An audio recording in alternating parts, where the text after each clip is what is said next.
Hello friends, welcome to BB smart study. आज के video में हम रिप्रोडक्शंस के वेजिटेटिव रिप्रोडक्शंस के बारे में स्टडी करेंगे। हमारी पिछली वीडियो में हमने सेक्सुअल रिप्रोडक्शंस के बारे में स्टडी किया था। मैं आशा करती हूँ कि आप सबको ये वीडियो पसंद आएगी। हमारे वीडियो में आपको एक प्रॉपर नोट्स प्रोवाइड की जाएगी जो आपको ईजिली समझ आ सके, जो आपके बीएससी एंड एमएससी स्टूडेंट्स के लिए काफ़ी हेल्पफुल होगी। तो चलिए वीडियो को बिना टाइम वेस्ट किए स्टार्ट करते हैं। इस वीडियो में आपको वेजिटेटिव रिप्रोडक्शंस के introduction, definition, type of vegetative reproductions और इसमें natural vegetative reproductions, artificial vegetative reproductions और advantage and disadvantage of vegetative reproductions को कवर किया जाएगा। चलिए इंट्रोडक्शन से स्टार्ट करते हैं। हम सभी को पता है कि जो रिप्रोडक्शंस होता है वो अपने ही समान न्यू ऑफस्प्रिंग को प्रोड्यूस करने की जो प्रोसेस होती है उसी को रिप्रोडक्शंस कहते हैं। तो वेजिटेटिव रिप्रोडक्शंस में प्लांट्स के सेक्सुअल रिप्रोडक्शंस ऑर्गन्स को छोड़कर प्लांट बॉडी का अदर पार्ट एक प्रोपागेट की तरह वर्क करता है तथा डिवीजन होकर एक न्यू प्लांट का फॉर्मेशन करता है, जिसे वेजिटेटिव रिप्रोडक्शंस कहते हैं। जो वेजिटेटिव रिप्रोडक्शंस होता है उसमें जो सेक्सुअल रिप्रोडक्शंस होता है प्लांट्स का, मीन्स सेक्सुअल रिप्रोडक्शंस मीन्स जो फ्लावर वाला पार्ट होता है उसको छोड़कर बाकी अन्य जो पार्ट्स होते हैं उससे डिविजन्स होकर वेजिटेटिव रिप्रोडक्शंस का होता है। इस रिप्रोडक्शंस में पार्टिसिपेट करने वाले प्लांट को प्रोपागेट कहते हैं, जैसे रूट, ट्यूबर्स, लीफ, बल्बिस एक्सेट्रा। जो रूट, ट्यूबर्स, लीफ और बल्बिस होते हैं इसी से वेजिटेटिव रिप्रोडक्शंस वर्क करता है। इसके बाद वेजिटेटिव रिप्रोडक्शंस का डेफिनेशंस देखते हैं। वेजिटेटिव रिप्रोडक्शंस ऐसी मेथड है जिसमें प्लांट बॉडी के किसी भी एक भाग विदाउट फ्लावर मीन्स फ्लावर को छोड़कर नए प्लांट का डेवलपमेंट होता है, उसे वेजिटेटिव रिप्रोडक्शंस कहते हैं। एग्जांपल्स के लिए प्लांट का stem, leaf, birds, rhizome, bulb etcetera. उसके बाद है types of vegetative reproductions. Vegetative reproductions दो प्रकार के होते हैं। पहला है नेचुरल वेजिटेटिव रिप्रोडक्शंस और दूसरा है आर्टिफिशियल वेजिटेटिव रिप्रोडक्शंस। पहला देखते हैं natural vegetative reproductions. Natural vegetative reproductions ऐसा रिप्रोडक्शंस होता है जिसमें प्लांट का अंग नेचुरल रूप से प्लांट से अलग हो जाता है और अलग होकर एक न्यू प्लांट का फॉर्मेशन करता है। इसमें प्लांट के अलग अलग भाग से न्यू प्लांट का फॉर्मेशन होता है। और types of natural vegetative reproduction जो होता है वो चार प्रकार से होता है, रूट के द्वारा, स्टेम के द्वारा, लीव्स के द्वारा और बल्बिस के द्वारा। पहला देखते हैं रूट के द्वारा।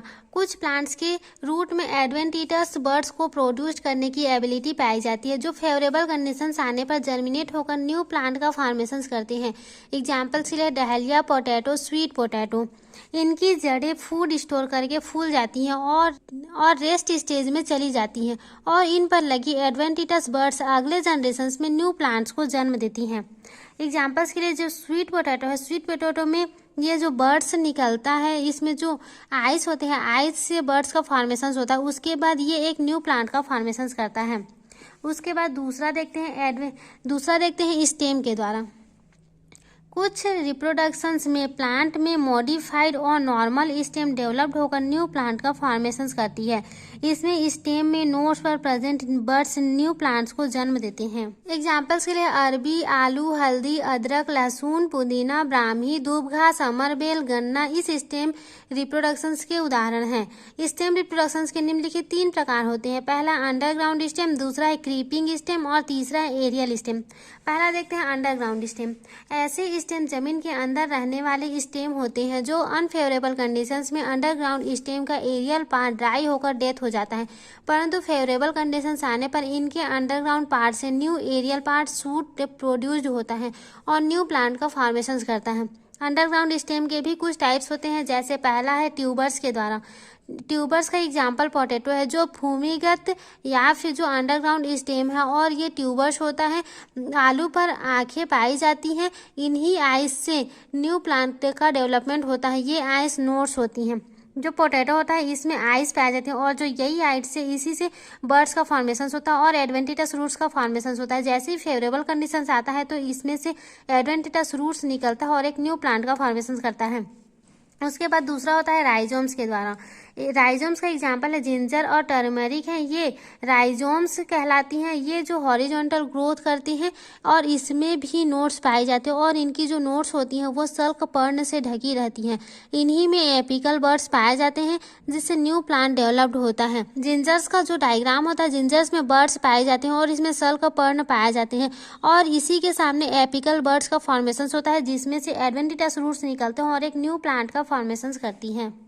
इसके बाद अंडरग्राउंड स्टेम का तीसरा टाइप होता है कॉर्न। जो जिमीकांदा, अरबी और बंडा होते हैं ये कॉर्न स्टेम होते हैं। ये मिट्टी में ऊर्ध्व वृद्धि करते हैं। इसमें भी नोड्स पाई जाती है और उसमें एपिकल बर्ड्स पाई जाती हैं जिनसे न्यू प्लांट का फॉर्मेशन होता है। जो जिमीकांदा होता है उसमें बर्ड्स पाया जाता है और जो बर्ड्स होता है वो जहाँ से अटैच रहता है उसको नोड्स कहते हैं और उसी जो बर्ड्स होता है उसमें एडवेंटिटस रूट्स का फॉर्मेशन होता है और वो एक न्यू प्लांट का फॉर्मेशन करता है। उसके बाद चौथा टाइप है बल्ब। प्याज, लहसुन, रजनीगंधा ये सभी बल्ब के प्रकार होते हैं। इसमें एक बिंब के चारों ओर रसीले एवं गुदे लगे होते हैं। इनमें भी एपिकल बर्ड से न्यू प्लांट का फॉर्मेशन होता है। ये जो ओनियन का डायग्राम है, ओनियन के डायग्राम के जो सेंटर वाला पार्ट होता है यहीं पर एपिकल स्टेम पाया जाता है जिससे लीफ और फिर स्टेम का फॉर्मेशन होता है और एपिकल बर्ड्स के निचली साइड पर एडवेंटिटस रूट्स का फॉर्मेशन होता है जिससे ये न्यू प्लांट के रूप में फॉर्मेशंस करते हैं। उसके बाद दूसरा होता है क्रीपिंग स्टेम जिसे अर्धवायवीय तने कहा जाता है क्योंकि ये इसका आधा पार्ट जमीन से टच रहता है और आधा जो पार्ट रहता है वो एरियल पार्ट से अटैच रहता है। अर्धवायवीय तने मीन्स प्लांट का कुछ हिस्सा सॉइल में और कुछ भाग एरियल पार्ट में रहता है। ऐसे प्लांट के स्टेम को अर्धवायवीय स्टेम या फिर क्रीपिंग स्टेम कहते हैं। अंडरग्राउंड स्टेम के ही समान क्रीपिंग स्टेम की नोड्स पर प्रेजेंट बर्ड्स डेवलप्ड होकर aerial part means new plant का फॉर्मेशन करती है। एग्जाम्पल्स के लिए दूब घास, ब्राह्मी, जलकुंभी, गुलदाउदी, पुदीना, स्ट्रॉबेरी आदि ये वेजिटेटिव रिप्रोडक्शन के न्यू प्लांट का फॉर्मेशन करती हैं। जो क्रीपिंग स्टेम होते हैं वो लचीले होते हैं। क्रीपिंग स्टेम्स के कुछ टाइप्स भी दिए गए हैं जो निम्न हैं। इसके बाद क्रीपिंग स्टेम्स का पहला टाइप्स देखते हैं रनर। दूब घास, खट्टी बूटी, ब्राह्मी ये रनर्स होते हैं मीन्स ये ऊपरी भूविस्तारी होते हैं। इनके जो स्टेम होते हैं वो दुर्बल होते हैं और भूमि पर रेंगकर चलते हैं। इनकी ब्रांच भूमि पर चिपककर आगे बढ़ती है और ब्रांच के सिरे पर कलिका होती है और इन्हीं शाखा के निचली सतह पर अपस्थानिक जड़ें या फिर एडवेंटिटस रूट्स निकलती हैं जो बर्ड्स को न्यू प्लांट में फॉर्मेशन करती हैं। ये दूब घास का डायग्राम है जो सॉइल से टच रहती हैं और उसका आधा भाग एरियल पार्ट से लगा रहता है। इसी में से इसके जो नोट्स होते हैं वहीं से बर्ड्स का या फिर न्यू प्लांट का फॉर्मेशन होता है। उसके बाद दूसरा है ऑफसेट। जलकुंभी जो भूस्तारिका के अंतर्गत आते हैं, इसकी शाखाएं छोटी व मोटी होती हैं। ये जलीय पौधा होता है। इसकी जो नोट्स होती हैं वो जल में आधा डूबी हुई होती हैं। इनके गलने से या किसी कारण टूटने से न्यू प्लांट फ्री हो जाते हैं और न्यू प्लांट मैच्योर होकर डेवलप करने लगता है। जलकुंभी को बंगाल का आतंक भी कहा जाता है। ये जलकुंभी का डायग्राम है। इसमें ऊपर वाला हिस्सा लैमिना होता है और दूसरा वाला हिस्सा स्पंजी पेट्यूल होता है और वो दोनों ऑफ सेट से टच रहते हैं। जब यही वाला जो ऑफ सेट होता है ये अगर किसी कारण से गलने से या फिर किसी और कारण से अगर ये टूट जाते हैं तो टूटने के बाद में ये जो प्लांट होता है ये फ्री हो जाता है। उसके बाद ये एक और न्यू प्लांट का फॉर्मेशन करने लगता है। उसके बाद तीसरा टाइप होता है सकर्स। एग्जाम्पल गुलदाउदी, पुदीना अंतःभूस्तारी या फिर सकर्स के अंतर्गत आती है। ये प्लांट जमीन से ही निकलते हैं परंतु अनेक बार ये भूमि में तिरछा ही बढ़ते हैं। भूमि से बाहर आने वाले भाग के आधार पर एडवेंटिटस रूट्स निकलकर न्यू प्लांट को जन्म देते हैं। ये है मिंट का प्लांट्स। ये आधा तिरछा निकलते हैं उसके बाद फिर ये ऊपर की तरफ बढ़ते हैं। तो जब तिरछा निकलते हैं तो इसमें से एडवेंटिटस जो रूट्स होती हैं वो निकलकर सॉइल से अटैच हो जाते हैं और किसी कारण से अगर इनके बीच में ये गलते हैं या फिर टूटते हैं तो ये जो जिसमें से एडवेंटिटस रूट्स निकलता है ये एक न्यू प्लांट का फॉर्मेशन करता है। इसके बाद चौथा टाइप है स्टोलन जिसे भूस्तारी भी कहते हैं। इसका एग्जाम्पल स्ट्रॉबेरी एंड मेंथा है जो स्टोलन के अंतर्गत आते हैं। इस प्रकार की ब्रांचेस पहले ऊपर की तरफ बढ़ती है परंतु बाद में नीचे झुककर शिखर पर स्थित बर्ड्स के द्वारा न्यू प्लांट का फॉर्मेशन करती हैं। यह है स्ट्रॉबेरी का डायग्राम। जो स्ट्रॉबेरी का प्लांट्स होता है ये इसके नोड्स से दूसरा ब्रांच निकलता है और वही ब्रांच से थोड़ी ऊपर जाता है। ऊपर जाने के बाद में वो वापस नीचे की ओर झुक जाता है। नीचे की ओर जब झुकता है तो ये जब मिट्टी से अटैच होते हैं तो मिट्टी से अटैच होने के बाद में इसमें से एडवेंटिटस रूट्स निकल आते हैं। और अगर किसी कारण से इसके जो बीच में जो ये ब्रांचेस होते हैं ये अगर टूट जाते हैं या गल जाते हैं तो इसके बाद फिर जो दूसरा एडवेंटिटस रूट्स वाला प्लांट निकला था वो फ्री हो जाता है। फ्री होने के बाद में वो एक न्यू प्लांट का फॉर्मेशन करता है। इसके बाद है तीसरा टाइप जो है aerial stem. Aerial stem plants के एरियल पार्ट्स में रहने वाले स्टेम होते हैं। कुछ प्लांट के सीड में जर्मिनेशन एबिलिटी नहीं होती है या वे फर्टिलाइजेशन की प्रोसेस नहीं कर पाते हैं। ऐसे प्लांट के स्टेम वेजिटेटिव रिप्रोडक्शन में पार्ट लेकर अपनी स्पीसीज की कंटिन्यूटी को बढ़ाता है। एग्जाम्पल्स के लिए शुगर कैन एंड अमरवेल हैं। इन प्लांट्स में सीड्स नहीं पाई जाती है। इनके एरियल पार्ट का स्टेम ही न्यू जनरेशंस का न्यू प्लांट का डेवलपमेंट करता है। इसके बाद वेजिटेटिव रिप्रोडक्शंस का नेचुरल वेजिटेटिव रिप्रोडक्शंस में तीसरा टाइप है लीव्स के द्वारा। कुछ प्लांट्स की लीव्स फूड का संग्रहण करती हैं जिससे उन पर न्यू बर्ड्स बनकर न्यू प्लांट का फॉर्मेशन करती हैं। एग्जाम्पल्स के लिए है बिग्नोनिया एंड ब्रायोफाइलम की लीव्स के किनारों पर एडवेंटिटस बर्ड्स या रूट प्रोड्यूस्ड करती है और ये फेवरेबल कंडीशंस में आने के बाद इसकी प्रत्येक बर्ड्स एक न्यू प्लांट को डेवलप करती है। यह है ब्रायोफाइलम का लीफ। ब्रायोफाइलम का लीफ होता है इस लीफ के किनारे पर एडवेंटिटस रूट्स निकलती है और उसी से न्यू प्लांट का फॉर्मेशन होता है। इसके बाद चौथा है बल्बिस के द्वारा। कुछ प्लांट्स में बर्ड्स ग्रुप में अरेंज होकर एक स्पेशल स्ट्रक्चर्स का फॉर्मेशन करती है जिसे बल्बिस कहते हैं, जो मदर प्लांट से अलग होकर एक न्यू प्लांट्स में डेवलप्ड होती है। एग्जाम्पल के लिए जिमिकांदा, ओक्जेलिस या फिर डियोस्केरिया एक्सेट्रा। यदि इनके बल्बिस मदर प्लांट से अलग होकर जमीन में गिर जाएं तो एडवेंटिटस रूट्स का फॉर्मेशन करती है तथा डेवलप्ड होकर न्यू प्लांट्स का फॉर्मेशन करती हैं। ये जिमिकांदा का डायग्राम। इसका जो एक बल्ब होता है वो अगर किसी कारण से टूटकर दूसरे जगह गिर जाता है तो वहाँ से एडवेंटिटस रूट्स का फॉर्मेशन होता है और वो एक न्यू प्लांट्स का फॉर्मेशन करती है। इसके बाद दूसरा टाइप्स देखते हैं वेजिटेटिव रिप्रोडक्शंस में, जो है artificial vegetative reproductions. Artificial vegetative reproductions वह रिप्रोडक्शंस होता है जो मनुष्य के द्वारा स्वयं कराया जाता है, जिसमें मनुष्य अपनी चॉइस और गुड क्वालिटी के प्लांट्स को प्राप्त करने के लिए उनके वेजिटेटिव पार्ट्स में न्यू प्लांट का प्रोडक्शंस करके ग्रो कराते हैं, जिसे आर्टिफिशियल वेजिटेटिव रिप्रोडक्शंस कहते हैं। आर्टिफिशियल वेजिटेटिव रिप्रोडक्शंस की कुछ मेथड्स होती हैं, जैसे पहला है कटिंग, दूसरा है लेयरिंग, तीसरा है गोटी, चौथा है ग्राफ्टिंग और पांचवा है इनहार्चिंग के द्वारा। पहला आर्टिफिशियल वेजिटेटिव रिप्रोडक्शंस में पहला टाइप देखते हैं कटिंग, जिसे कलम लगाना कहते हैं। इस प्रकार के मेथड में प्लांट के स्टेम को बर्ड्स युक्त छोटे छोटे टुकड़े काट लिए जाते हैं जो अच्छे विकसित और पुराने पौधे की 20 से 30 सेंटीमीटर लंबी होती है, जिसे कलम कहते हैं। अब उस कलम को मिट्टी में दबा दिया जाता है। कुछ समय बाद उस कलम इंटरनोड्स से अथवा कटे हुए भाग से एडवेंटिटस रूट्स निकलती हैं और इनकी एक्सिस बर्ड्स बढ़कर न्यू प्लांट्स को डेवलप करती है। एग्जाम्पल्स के लिए गुलाब, गन्ना, गुड़हल, अंगूर आदि में कटिंग मेथड से ही प्लांट ग्रो कराए जाते हैं। जो शुगर कैन का जो पौधा होता है या फिर जो शुगर कैन होता है उसके छोटे छोटे टुकड़े कर लिए जाते हैं और उसको हॉरिजॉन्टली लिटाकर मिट्टी में दबा दिया जाता है। कुछ समय बाद में इसके जो नोड्स होते हैं वहाँ से एडवेंटिटस बर्ड्स निकल आते हैं। नोट से यदि कलम के निचले भाग में एब्सिसिक एसिड या हार्मोन्स का यूज किया जाए तो रूट्स जल्दी निकल आती हैं। इसके बाद दूसरा टाइप है लेयरिंग, जिसे दाब लगाना कहते हैं। मदर प्लांट से जुड़ी हुई लगी हुई शाखाओं में रूट्स डेवलप करने की मेथड को ही लेयरिंग कहते हैं। लेयरिंग मेथड्स में जो मदर प्लांट होता है उसी से जुड़ी हुई या फिर उसी से जो अटैच होती है उसी शाखा को जमीन में या फिर रूट या फिर सॉइल से उसको दबा दिया जाता है और वहीं से न्यू प्लांट का फॉर्मेशन करते हैं, जिसे लेयरिंग प्रोसेस कहते हैं। इस मेथड में प्लांट के कठोर स्टेम वाले भाग के ब्रांच से छाल को छीलकर उसको झुकाकर नीचे मॉइस्ट सॉइल में दबा देते हैं। कुछ दिनों बाद देखते हैं कि ब्रांच के सॉइल से दबे होने वाले पार्ट से एडवेंटिटस रूट्स निकल आती हैं।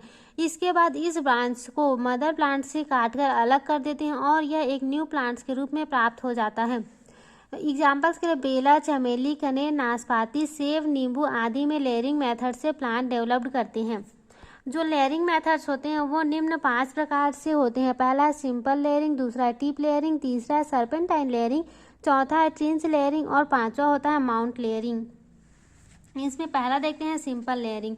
इस मेथड्स में 9 से 12 मंथ पुराने ब्रांच को एक शाखा को 2.5 सेंटीमीटर चौड़ाई में छाल को निकाल देते हैं और 15 सेंटीमीटर एपिकल भाग को भूमि से ऊपर रखकर इसको मॉइस्ट सॉइल में दबा देते हैं।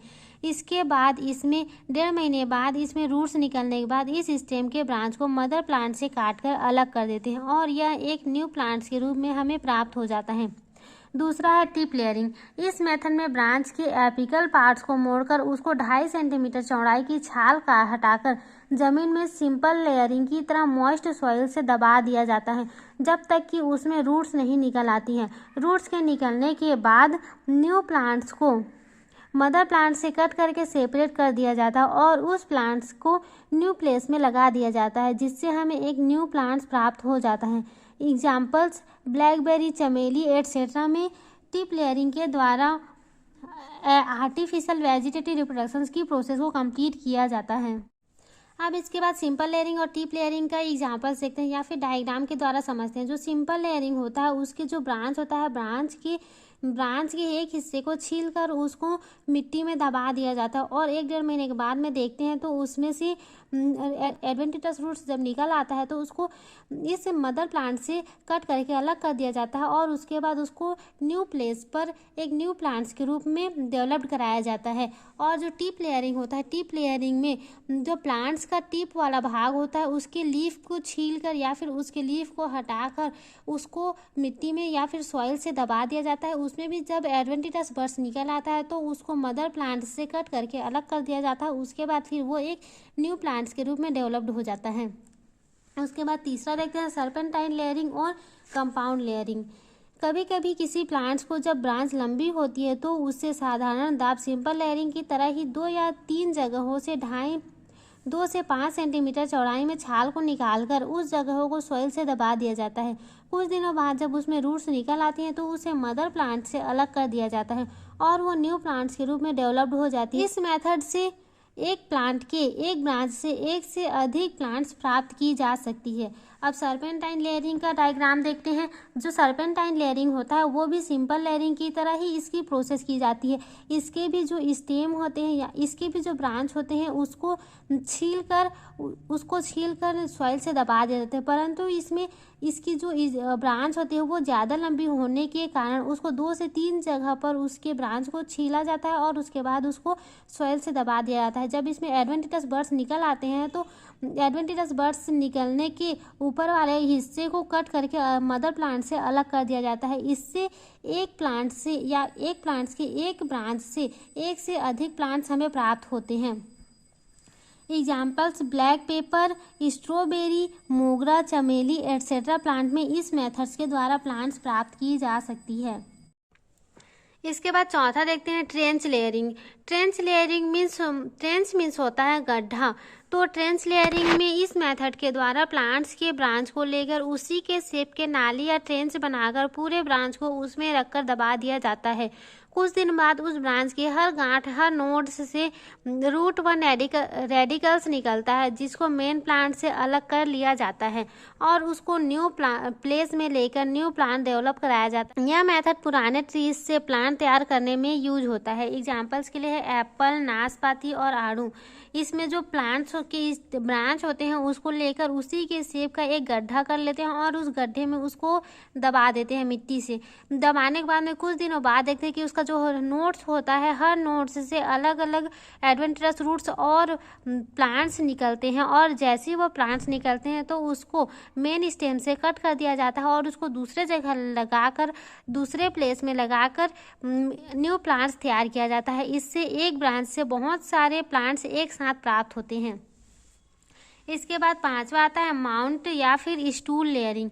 इस मेथड्स में प्लांट्स जब डोर्मेंट स्टेज या सुप्तावस्था में होता है तो उस प्लांट्स के बेसल पार्ट्स भूमि के पास से कट कर दिया जाता है और उसके ऊपर सॉइल से ढक दिया जाता है। ऐसा करने से उसके स्टेम से छोटी छोटी अनेक ब्रांचेस निकलती हैं और जब वो शाखाएं 8 से 10 सेंटीमीटर की हो जाती हैं तो उनकी जमीन के पास 2 से 2.5 सेंटीमीटर आकार के छाल निकालकर उन पर थोड़ी थोड़ी मिट्टी चढ़ाते हैं और ऐसा तैयार किया जाता है कि छाल हटे भाग को मध्य में रखकर उस पर गीली मॉस घास स्फेग्नम मॉस को अल्काथीन के टुकड़े के साथ पॉलीथीन में लपेटकर बांध देते हैं। कुछ समय बाद जब उसमें रूट्स निकल आता है तो उसे मदर प्लांट से अलग करके उसको न्यू प्लेस पर लगा दिया जाता है, जिससे हमें न्यू प्लांट्स प्राप्त हो जाता है।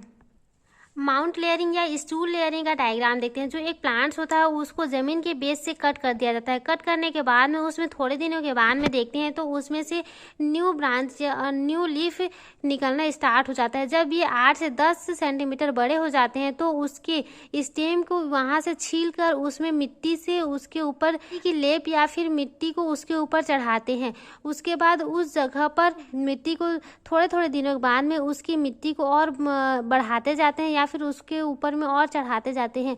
जब वो और थोड़े बड़े हो जाते हैं वो प्लांट तो उसमें जब एडवेंटिडस रूट्स निकल आते हैं तो उसको मेन स्टेम से कट करके अलग कर दिया जाता है और दूसरे प्लेसेस पर लगा दिया जाता है। इसके बाद आर्टिफिशियल वेजिटेटिव रिप्रोडक्शन का तीसरा टाइप है गोटी या फिर गुटी बांधना। यह मेथड वुडी प्लांट्स में यूज किया जाता है। इसमें प्लांट्स को वायु में रहते हुए ही दाब लगाते हैं क्योंकि पुराने वृक्षों की मोटी व मजबूत स्टेम के ब्रांचेस को नीचे झुकाना मुश्किल होता है। इस मेथड में प्लांट्स के किसी ब्रांचेस को छीलकर उसकी छाल को निकाल दिया जाता है और छीलने के बाद में उस छीले हुए भाग पर मिट्टी व खाद लगाकर उस पर कपड़े या पट्टी लपेट दी जाती है। मिट्टी को नम रखने के लिए एक घड़े में छेद करके उसके ऊपर लटका देते हैं और उस घड़े से छेद से रस्सी का टुकड़ा निकालकर उस गोटी से लपेट देते हैं। कुछ समय बाद जब उसमें एडवेंटिडस रूट्स निकल आती है तो उसे ब्रांचेस को गुटी के निचले सतह से काटकर अदर प्लेसेस पर लगा देते हैं, जिससे एक न्यू प्लांट्स डेवलप्ड हो जाता है। एग्जाम्पल्स के लिए गुआवा, ऑरेंज एटसेट्रा में गुटी मेथड का यूज करते हैं। ये एक वुडी प्लांट्स में यूज करते हैं। वुडी प्लांट्स के किसी एक ब्रांच को छीलकर उसमें मिट्टी व खाद लगाकर उसको कपड़े से लपेट देते हैं। लपेटने के बाद में अब इसको नमी रखने के लिए ऊपर किसी और दूसरे ब्रांच में उसमें एक घड़ा बांध देते हैं। घड़े के नीचे पर छेद कर देते हैं और उस छेद से एक कपड़े को निकाल कर उस गुटी पर लपेट देते हैं। जब उसमें लपेटने के बाद में इस घड़े में पानी भर देते हैं, जिससे वो पानी होता है वो उस रस्सी के सहारे उस गुटी को नम रखती है। और कुछ दिनों बाद जब इसमें एडवेंटिडस रूट्स निकल आती है तो उसको मेन ब्रांच से अलग कर देते हैं और उसको किसी दूसरे प्लेस पर लगा देते हैं, जिससे न्यू प्लांट डेवलप्ड हो जाता है। इसके बाद चौथा टाइप है ग्राफ्टिंग, जिसे पैबंद लगाना या रोपड़ कहते हैं। ग्राफ्टिंग मेथड में घटिया किस्म या निम्न किस्म के प्लांट्स को उत्तम किस्म में बदला जाता है। इसमें दो अलग अलग प्लांट की शाखाएं, जिसमें से एक स्टेम स्मॉल बर्ड सहित ब्रांचेस एंड दूसरा पहले से स्थापित प्लांट्स का ब्रांचेस को परस्पर इस प्रकार जोड़ते हैं कि वे एक प्लांट्स के रूप में डेवलप्ड हो जाए। स्थापित प्लांट उसी स्पीसीज या उससे मिलती जुलती सब स्पीसीज का होता है। कट कर लाए प्लांट को कलम या सियोन तथा स्थापित प्लांट को स्टॉक कहते हैं। एग्जाम्पल्स के लिए एप्पल, लेमन, मैंगो, रोज एटसेट्रा। जो ग्राफ्टिंग होता है वो 3 प्रकार से होता है। पहला है वीव ग्राफ्टिंग, दूसरा है वेज ग्राफ्टिंग और तीसरा है बर्ड ग्राफ्टिंग। ग्राफ्टिंग का डायग्राम देखते हैं। ग्राफ्टिंग का जो डायग्राम होता है उसमें जो मेन ब्रांच होता है उसको कट कर लिया जाता है और उसके बाद दूसरे जगह से जो ब्रांच होता है उसको भी कट कर लिया जाता है उसी शेप में, जिससे वो अटैच हो जाए। अटैच करने के बाद में उसको बाइंड कर दिया जाता है या रस्सी से लपेट दिया जाता है। उसके बाद कुछ दिनों बाद में जब देखते हैं तो वो जो प्लांट होता है वो एक दूसरे में अटैच हो जाता है। इसी को ग्राफ्टिंग कहते हैं। पहला देखते हैं वीव ग्राफ्टिंग। इस मेथड में निम्न जाति के पौधे के तने को तिरछे काटकर उत्तम जाति के पौधे के तिरछे कटे हुए तने में सावधानी पूर्वक जोड़ देते हैं और उसको रस्सी से बांध दिया जाता है। जोड़ पर फंगी एंड बैक्टीरिया के प्रवेश को रोकने के लिए पिघले हुए मोम का लेप लगा दिया जाता है। कुछ दिनों बाद ये दोनों परस्पर जुड़कर न्यू प्लांट डेवलप कर लेते हैं। इसके बाद वीव ग्राफ्टिंग का डायग्राम देखते हैं। वीव ग्राफ्टिंग में दो प्लांट की स्टेम लेते हैं। पहला जो स्टेम होता है वो पहले से स्थापित स्टेम होता है जो रूट से अटैच रहता है, और जो दूसरा स्टेम होता है जिसको उस पर अटैच करना रहता है या फिर उसको जोड़ना रहता है। जो पहला स्टेम होता है उसको तिरछा कट करते हैं, और जो पहले से स्थापित स्टेम रहता है उसको भी तिरछा कट करते हैं। दोनों को आपस में रस्सी की सहायता से जोड़ दिया जाता है, और जिस जगह पर जोड़ होता है वहाँ पर मोम को पिघला दिया जाता है ताकि वहाँ पर फंगी और बैक्टीरिया से सुरक्षा किया जा सके। उसके बाद कुछ दिनों बाद देखते हैं तो जो प्लांट्स होता है वो एक दूसरे में अटैच हो जाता है और वहाँ से एक न्यू प्लांट का फॉर्मेशन स्टार्ट हो जाता है। उसके बाद दूसरा देखते हैं वेज ग्राफ्टिंग, जिसे स्थान रोपण कहते हैं। इस मेथड में निम्न जाति के पौधे के स्टेम में वी आकार की शेप खांच बनाकर उत्तम जाति के प्लांट्स की स्टेम को उसी अनुरूप काटकर स्कंद की खांच में फिट करके डोरी से बांध दिया जाता है। इस जोड़ पर फंगी बैक्टीरिया से सुरक्षा के लिए मोम पिघला दिया जाता है। कुछ दिनों बाद दोनों स्टेम जुड़कर एक न्यू प्लांट डेवलप कर लेते हैं। जो वेज ग्राफ्टिंग होता है इसमें जो ब्रांच के स्टेम होते हैं, इसमें जो प्लांट के स्टेम होते हैं उसको वी आकार में कट कर लिया जाता है, और इन दोनों को इस प्रकार से कट किया जाता है कि ये दोनों एक दूसरे में अटैच हो जाएं।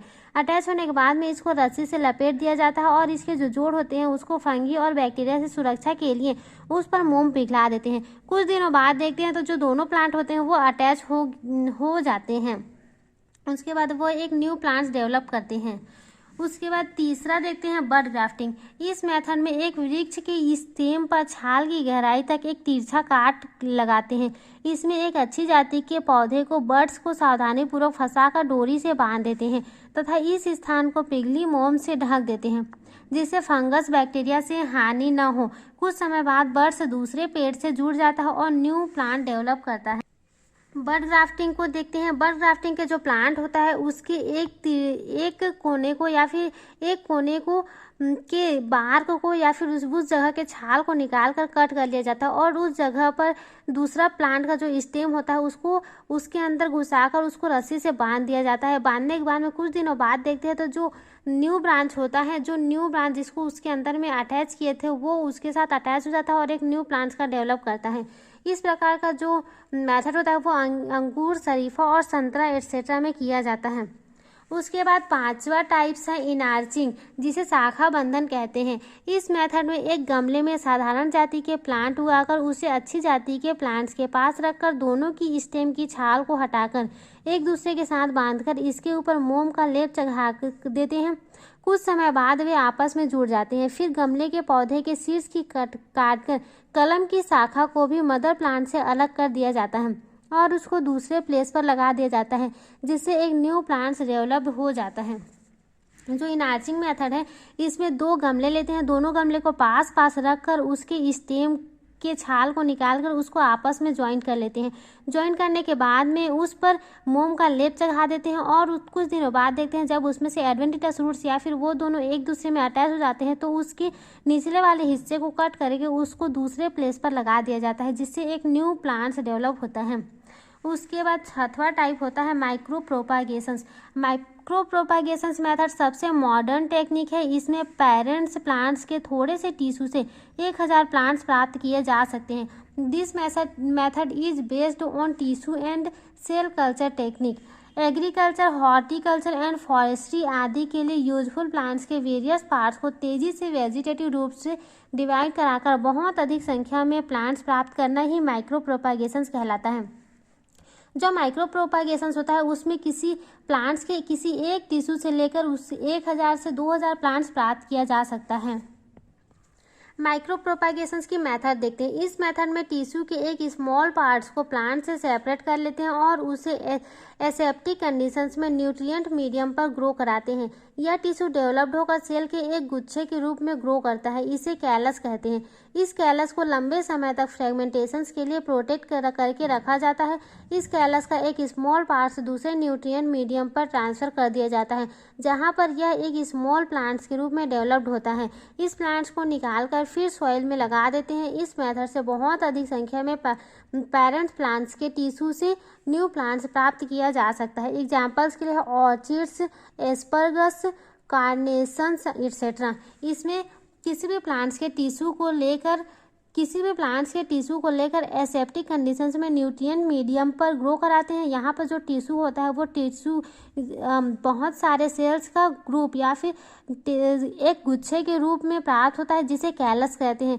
जो कैलस होता है उसको लंबे समय तक फ्रेगमेंटेशंस के लिए रखा जाता है, जिसमें उसको प्रोटेक्ट करा जाता है और वहाँ पर वो एक स्मॉल प्लांट्स के रूप में डेवलप्ड होता है। उसको फिर सॉइल से लगा देते हैं, जिससे कुछ समय बाद में जो प्लांट्स होता है वो बड़ा हो जाता है। उसके बाद उसको दूसरे जगह पर दूसरे प्लेस पर लगा दिया जाता है, जिससे एक न्यू प्लांट्स प्राप्त हो जाता है। यहाँ से हमारा आर्टिफिशियल वेजिटेटिव रिप्रोडक्शंस की जो प्रोसेस होती है या फिर उसके जो टाइप्स होते हैं वो कंप्लीट होता है।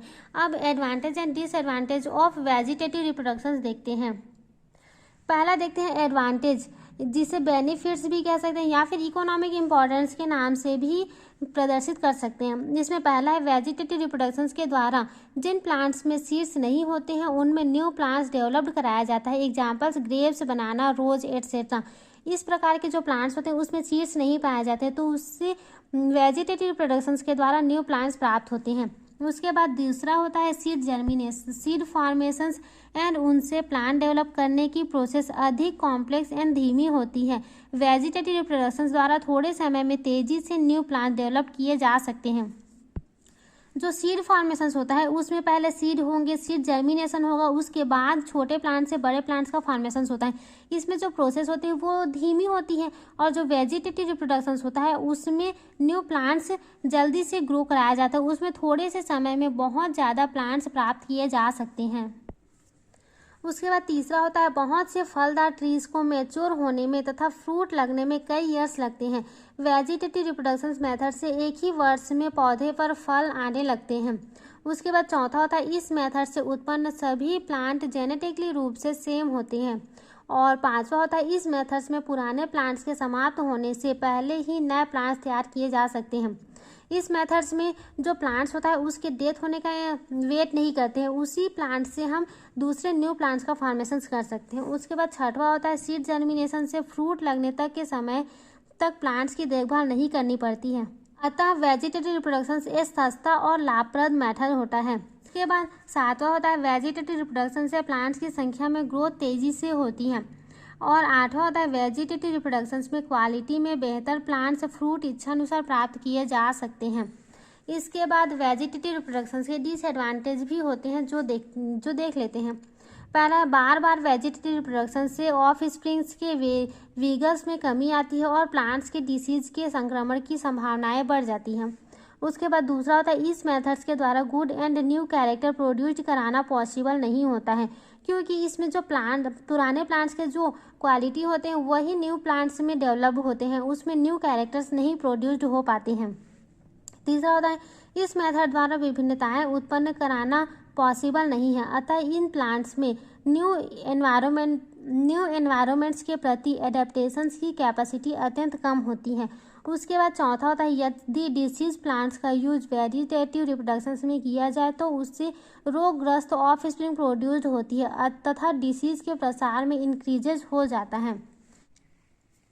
इस वीडियो के अंतर्गत हमने रिप्रोडक्शंस के वेजिटेटिव रिप्रोडक्शंस के टॉपिक को कवर किया है। अगर आपको ये वीडियो पसंद आती है तो प्लीज़ इसे लाइक एंड सब्सक्राइब कर दीजिए ताकि हमारी जो न्यू अपडेट वीडियो है वो आप तक पहले पहुंच सके। Thank you.